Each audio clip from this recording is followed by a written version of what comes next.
আল্লাহ রাব্বুল আলামিন বলেন, ফারীকুন ফিল জান্নাতি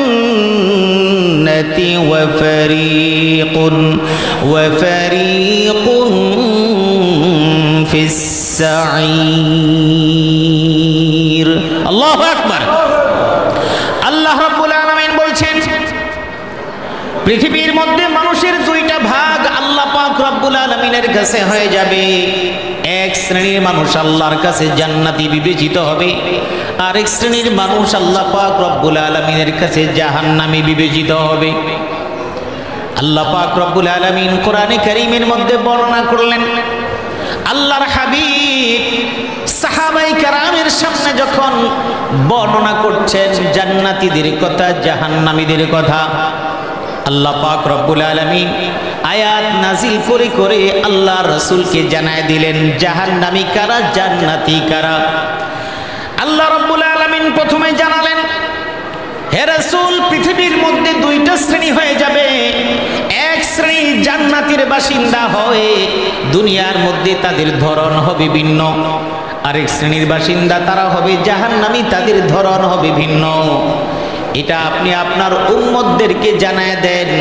আল্লাহ পাক রব্বুল আলামিন আয়াত নাযিল করে জানায় দিলেন, ফাআম্মা মান তাগা ওয়া আসারাল হায়াতাদ দুনিয়া ফাইন্নাল জাহিমা হিয়াল মাওয়া। আল্লাহ রাব্বুল আলামিন প্রথমে জানায় দিলেন জাহান্নামী কারা, শুনে নাও। ফাআম্মা মান তাগা, যারা বিভ্রান্ত, পথভ্রষ্ট, যারা বিপথগামী হয়ে গেছে, যারা আল্লাহর বিধান মানে নাই, যারা রাসূলুল্লাহ সাল্লাল্লাহু আলাইহি ওয়াসাল্লামের আনিত দ্বীন জীবন ব্যবস্থা যারা মানে নাই, ওয়া আসারাল হায়াতাদ দুনিয়া, যারা তাদের কাছে দুইটা জীবন আমি আল্লাহ দান করেছিলাম, একটা হলো 60 বছরের দুনিয়ার জিন্দেগি, 70 বছরের দুনিয়ার জিন্দেগি, আর একটা জীবন আমি দান করেছিলাম সেটা হলো মৃত্যুর পরবর্তী অনাদি অনন্তকালের জিন্দেগি। জীবন, তাহলে জীবনের মধ্যে আমাদেরকে মানুষের মধ্যে দুইটা ভাগ, এক শ্রেণীর জাহান্নামী, আরেক শ্রেণীর জান্নাতি। জাহান্নামীদের বর্ণনা দিলেন, আমি সংক্ষেপে কথাগুলো বলবো। জাহান্নামীদের বর্ণনা দিয়ে আল্লাহ দুইটা গুণ বললেন। এক নাম্বার হলো ফাআম্মা মান তাগা, যারা নাকি বিভ্রান্ত, পথভ্রষ্ট, অবাধ্য, নাফরমান। সুতরাং আমি আপনি কি আল্লাহর নাফরমানি করছি কি করছি না, এটা আমি নিজে চিন্তা করলেই পারবো। মসজিদে মুয়াজ্জিন আযান দেয়, হাইয়া আলাস সালাহ, মুয়াজ্জিন আযান দেয়, আমি বসে শুনি, শুয়ে শুনি, আমি বুঝতেছি মুয়াজ্জিন ডাকতেছে নামাজের জন্য। আমি জানি না এই নামাজে গেলে আমার জন্য কি লেখা আছে। আল্লাহ পাক রব্বুল আলামিন আল্লাহর নবীর মাধ্যমে কালিমাগুলো জিবরাইল আমিনের মাধ্যমে জানায় দিয়েছেন। মুয়াজ্জিন হাইয়া আলাস সালাহ বলার পরেই পরক্ষণেই বলে হাইয়া আলাল ফালাহ। তার মানে আপনাকে যখন নামাজের দিকে ডাকছে, নামাজের দিকে ডাকার পরে আপনার মনের প্রশ্নের সমাধান আল্লাহ করে দিলেন। মুয়াজ্জিন ডাক দিয়ে বুঝায় দিলেন, নামাজের জন্য তোমাকে যে আমি ডাকছি ওটা হলো তোমার কল্যাণের পথ। সুবহানাল্লাহ। কারণ তুমি আসলেই তুমি সফল কাম হয়ে যাবে।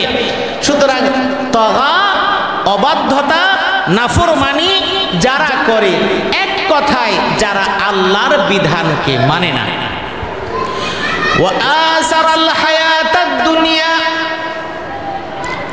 দুনিয়ার জীবন যার কাছে বেশি প্রাধান্য প্রাপ্ত, আখিরাতের জীবন যার কাছে মূল্যহীন। আল্লাহ পাক রব্বুল আলামিন বলছেন, হে রাসূল, আপনার উম্মতদেরকে জানায় দিন তাদের জীবনের দুইটা ধাপ আমি আল্লাহ তাদেরকে দান করেছি, একটা হলো দুনিয়ার, আর একটা হলো আখিরাতের। কিন্তু যেই মানুষগুলো দুনিয়ার জীবনটাকে প্রাধান্য দিয়ে আখিরাতকে ডুবায় দেয়, ওরাই হলো জাহান্নামী, নাউজুবিল্লাহ। দুনিয়াকে প্রাধান্য দিয়েছে। দুনিয়াকে প্রাধান্য দেওয়ার ইতিহাস আপনার আমার চোখের সামনে। সেটা কি? আমি আমার সোর্স অফ ইনকামের জায়গায় আমি আল্লাহর বিধানকে রাখি না, আল্লাহকে রাখি না। আমার ব্যবসা বাণিজ্যের মধ্যে আমি আল্লাহকে রাখি না। আমার দুনিয়া কামাই করতে হবে। দুনিয়া কামাই করার জন্য জীবনটা প্রয়োজন, জীবনের জন্য অর্থের প্রয়োজন, জীবনের জন্য বাড়ির প্রয়োজন, জীবনের জন্য গাড়ির প্রয়োজন, জীবনের জন্য সব কিছু প্রয়োজন। কিন্তু ওই সব কিছুর জন্য জীবনটা না। সেটা কিভাবে? নদীর মধ্যে যখন নৌকা চলে কিংবা স্টিমার চলে, নদীর মধ্যে নৌকা চলার জন্য পানির প্রয়োজন, নদীর মধ্যে জাহাজ চলার জন্য পানির প্রয়োজন। পরিমাণ মতো পানি না হলে জাহাজ চলতে পারবে না, পরিমাণ মতো পানি না হলে লঞ্চ চলতে পারবে না, স্টিমার চলতে পারবে না, পরিমাণ মতো পানি না হলে নৌকাটাও চলতে পারবে না। যখন পরিমিত পানি চলবে, পানি থাকবে, স্রোত থাকবে, তখন জাহাজ, স্টিমার, লঞ্চ, নৌযান যা থাকবে সব স্বাভাবিক অবস্থায় চলবে। তার মানে নৌকার জন্য যেমন পানি প্রয়োজন, জীবনের জন্য দুনিয়া প্রয়োজন। সহজে বুঝবেন।